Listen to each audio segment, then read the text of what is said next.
Hello again, gamers. Welcome back to the Board Game Captain.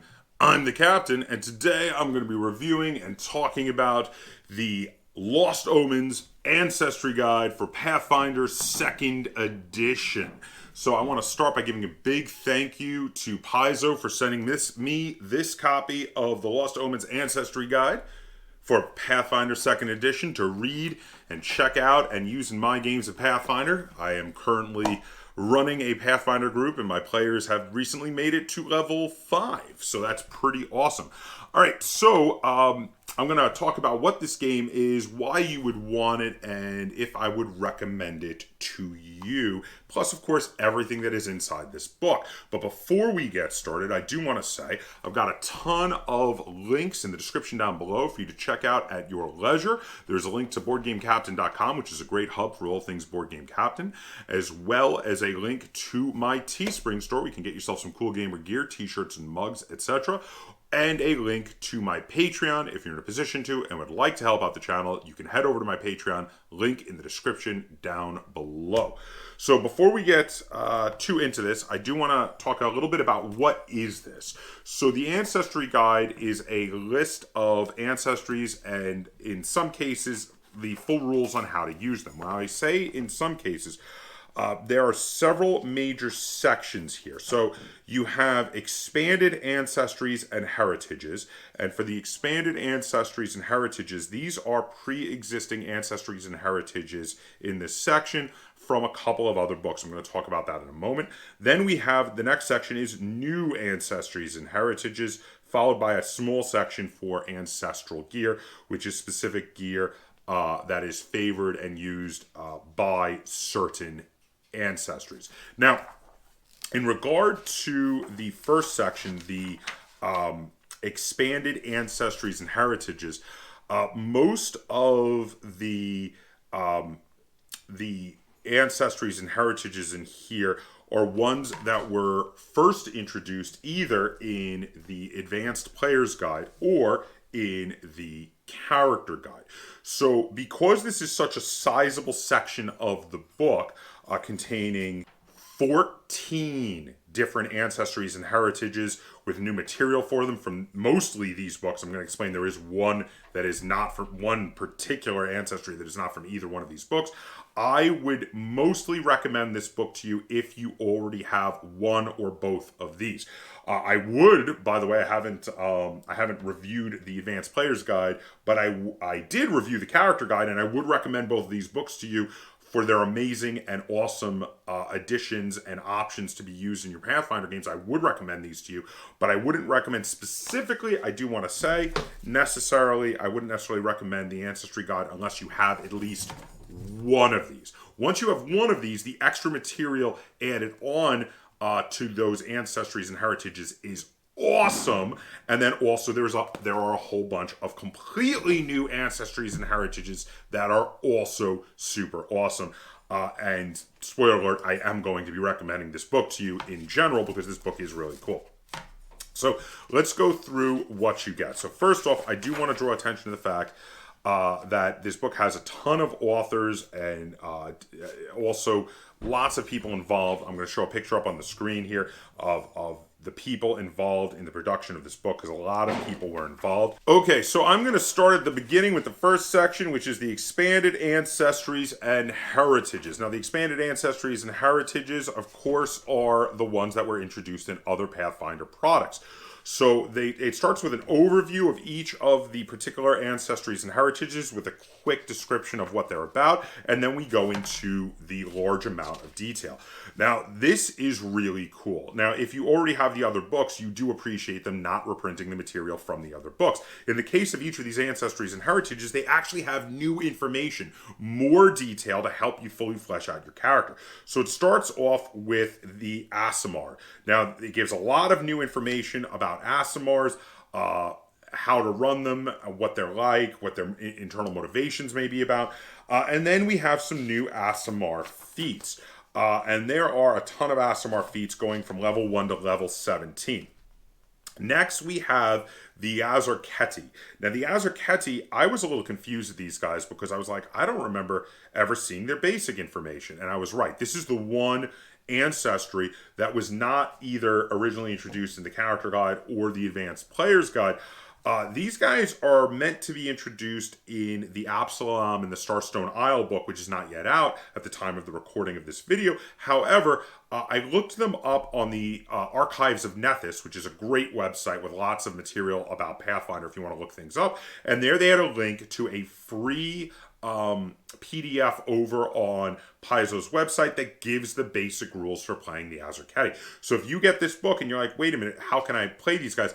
That's what you should do. Go look up the Azercati on Archives of Nethys, and you can. And there is a link directly to the PDF on Paizo, because since I didn't find it on Paizo, that's the easy way I can recommend you checking these guys out. But basically, these guys are the descendants of a people that are obviously based on Atlanteans. After their land sank into the ocean, they were turned into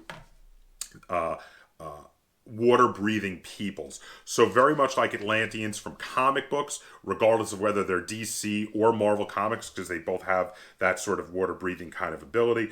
And these guys in here have, again, a lot of extra feats added in. I should have mentioned, by the way, when I was talking about the Aasimar, in case you're not familiar, Aasimar are, of course, a heritage of mortal beings that part of their ancestry has to do with angelic-type creatures, either creatures of elemental good or law in nature. Now, the next group we have in here are the cat folk. So the cat folk were previously introduced in one of the other books over here, and they are really cool. I'm a big fan of the various anthropomorphic animal folk, and there's a ton of more information on here, including a ton of information on different ethnicities of cat folk from different parts of the world, whether they be from the Arctic or the desert. And then we have multiple more cat folk heritages. We have flexible cat folk, liminal cat folk, sharp-eared cat folk, and then we have a ton of cat folk feats. The cat folk get a lot of new material in this book. Next, we have the Changelings. Now, the Changelings are a group that were introduced, I believe they were introduced in the Advanced Player's Guide. They are a heritage that means that one of your parents was a hag.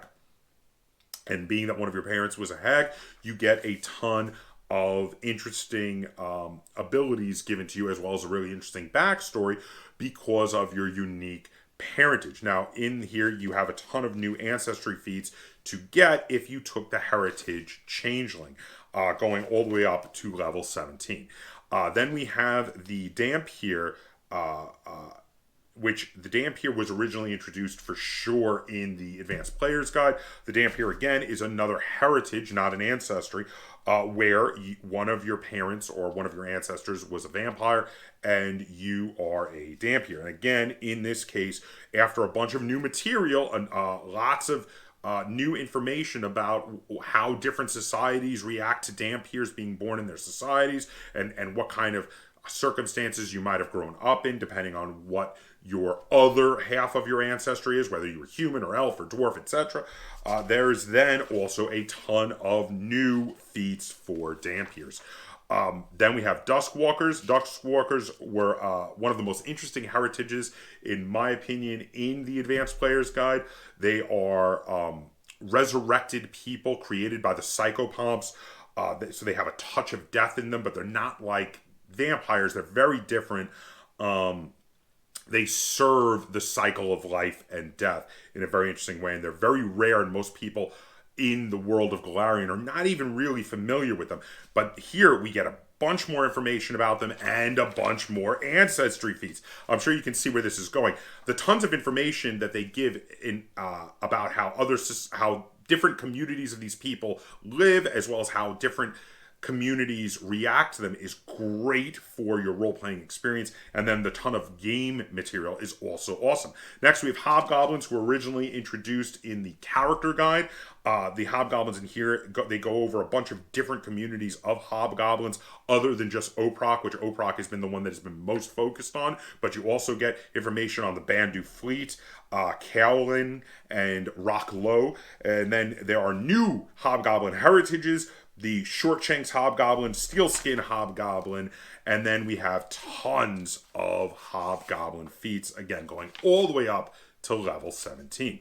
Then we've got some new information on the Kobolds, which I believe were introduced in the Player's Guide. Now, the Kobolds, we get a ton of information on different groups of kobolds, different communities of them living around the world, followed by 2 new kobold heritages, Cave Climber Kobold and Tunnel Flood Kobold, and then a ton of new ancestry feats. Then we have the Leshies, which were introduced in the character guide, and with the Leshies, again, after a bunch of more information on Leshy society and the Leshy magical life cycle, we get into some Leshy heritages, and we have 1, 2, 3, 4, 5 new Leshy heritages, followed again by a bunch of new ancestry feats. Lizard folk, which were introduced in the character guide originally. We have information on tons of different ethnicities of lizard folk and lizard folk communities, followed by 2 new lizard folk heritages and tons of the various feats. Again, really cool stuff. I'm a big fan of the lizard folk. The new heritages, Cloud Leap lizard folk and Woodstalker lizard folk, are pretty cool, but I'm really into these ancestry feats. There's some really awesome stuff. Then we have the Orcs, who were introduced in the Advanced Player's Guide, again with a bunch of information about different communities and ethnicities of Orcs, followed by some 3 Orc heritages and a bunch of feats, followed by Rat folk. Again, lots of information on the different communities. I'm just going to stop saying that at this point. I'm going to just quickly go over the other ancestries that are expanded upon in here. But the Rat folk, again, heritages, feats, Tengu. Again, we have a couple new heritages, lots of new feats. Then we have the Tiefling, which of course, Ratfolk and Tengu are other anthropomorphic animals, Ratfolk being rats, Tengu being ravens. The Tiefling, of course, are people who have fiend heritage, like the Aasimar have celestial heritage. And there are some new, for this particular heritage, there are some new ancestry feats and some very interesting ones as well. Now, once we get past there, we get into the new ancestries and heritages. And there are some weird ones in here that I quite like. So again, we have an overview of each of the different types of ancestries and heritages that are in here before we get into them. So first, we've got the android, because of course we go in alphabetical order like always. Now the androids are very interesting. Of course, they are the descendants of androids from that crashed ship that landed up in Numeria, and these are descendants sort of them. Androids don't actually reproduce, but there are these technological devices up there that occasionally spew out more androids. These guys are really cool, very interesting ancestry, tons of material on them. Then we have the Aferites. So the Aferites are beings that are linked to the Axis, and therefore this heritage is means you are partially a descendant of beings of pure law. Then we have the Beast Kin, which are sort of like quasi shapeshifters. They shapeshift a bit, but they're not full on werebeasts.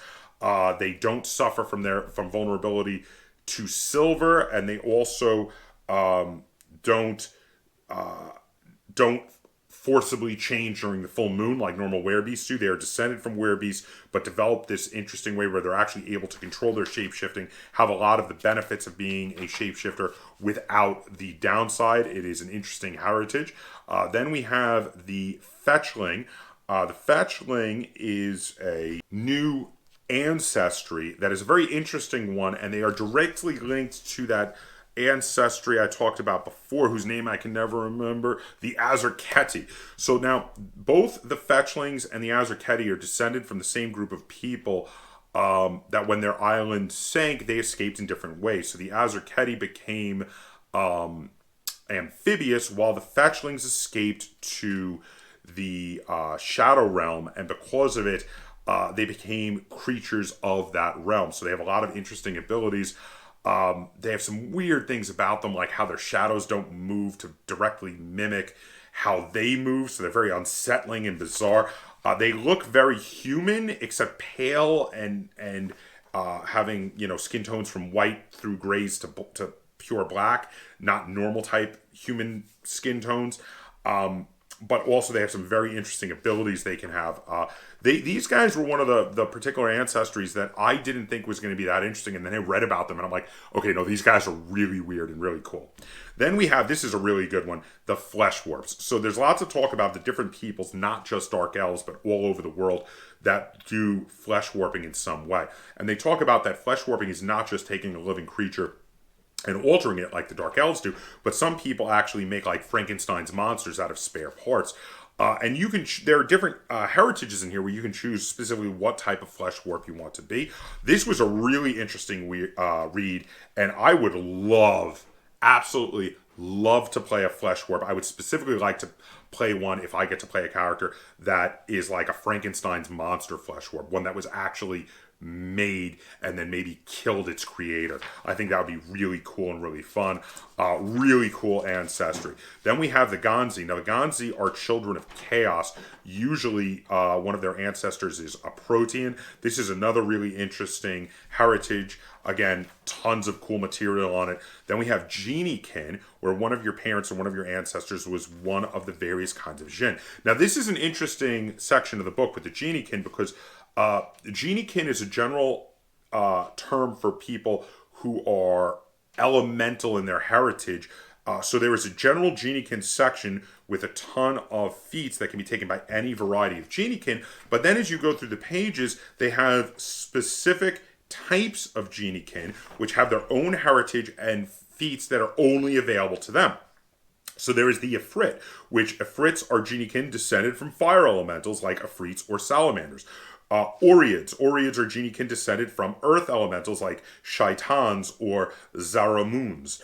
Suli are Genie Kin descended from Jan, genies, and other such creatures that and that make them elemental of opposing elements, multiple elements. And Sylphs are Genie Kin that are descended from air elementals like Jinn and invisible stalkers.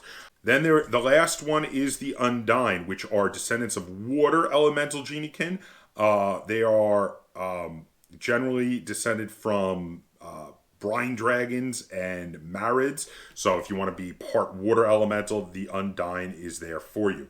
These are really interesting. The Genie Kin were really cool, and this is another one that I would love to use at some point in my playing of Pathfinder. Next, we have one of my favorite and most interesting of all the ancestries in this entire book, the Kitsune, which of course come from Japanese mythology, the nine-tailed fox. They are natural shapeshifters.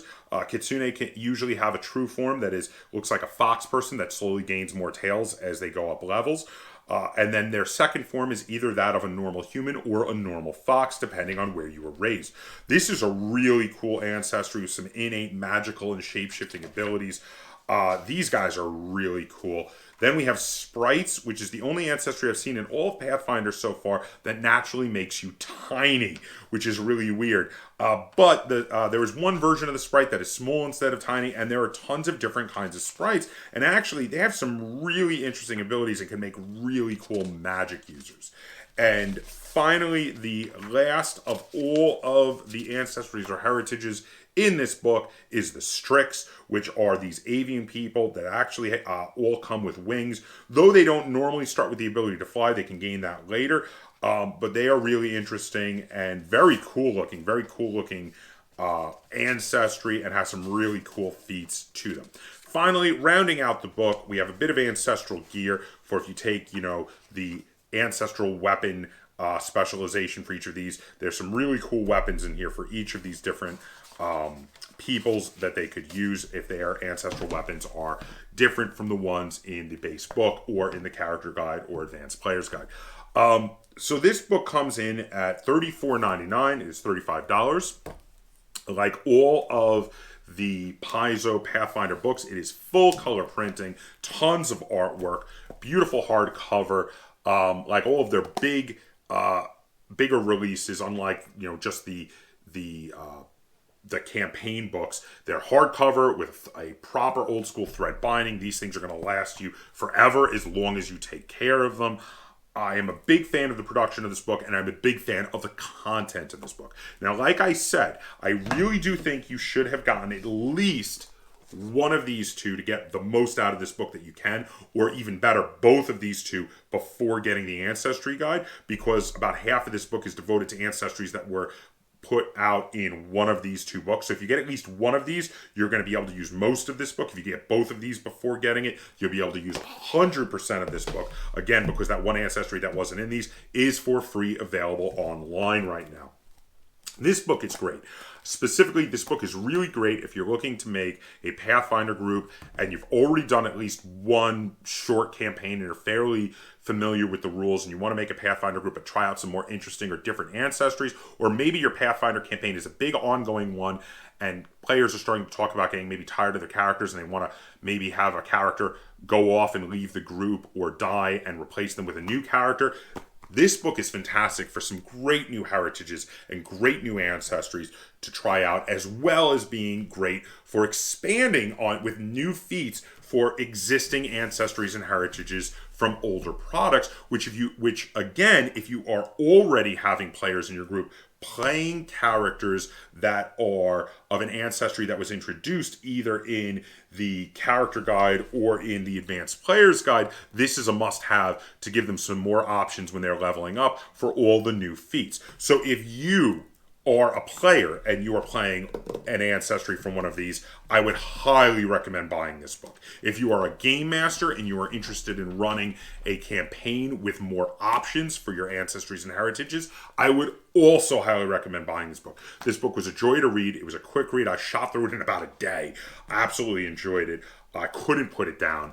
And I would definitely recommend this for you and your Pathfinder group. I am going to give the Pathfinder Ancestry Guide 8.5 stars out of 10. I really enjoyed this book a lot. I really love all the new ancestries in here, and it has me wishing that I could play as a player rather than game master, which is what I'm doing right now, because I really want to make, using all of these great books, which I really do recommend all of these. I currently would love to make a character whose ancestry is that they are a flesh warp and their heritage is that they are a Genie Kin, because what I would love to do, a Frit specifically, in a Frit Genie Kin, I would love to do a Frankenstein's type monster that the creator of which was trying to make a bodyguard for themselves and had used supernatural parts like parts of dragons and parts of genies to make this Frankenstein type monster. But the monster killed its creator and is now off on a journey of self-discovery and learning about the strange powers and heritage of their own body parts sewn together to make them. I think that would be freaking awesome, and I would love to do that. And yeah. So if you have any questions, comments, or concerns on the Pathfinder 2nd Edition and Ancestry Guide, let me know in the comments down below. And if you enjoyed this review of a Pathfinder role-playing game product and you'd like to see me do more like it, be sure to give this video a like, share it on all forms of social media, and if you haven't already, please subscribe to the Board Game Kaptain. That's Kaptain spelled with a K on YouTube. And until next time, game on.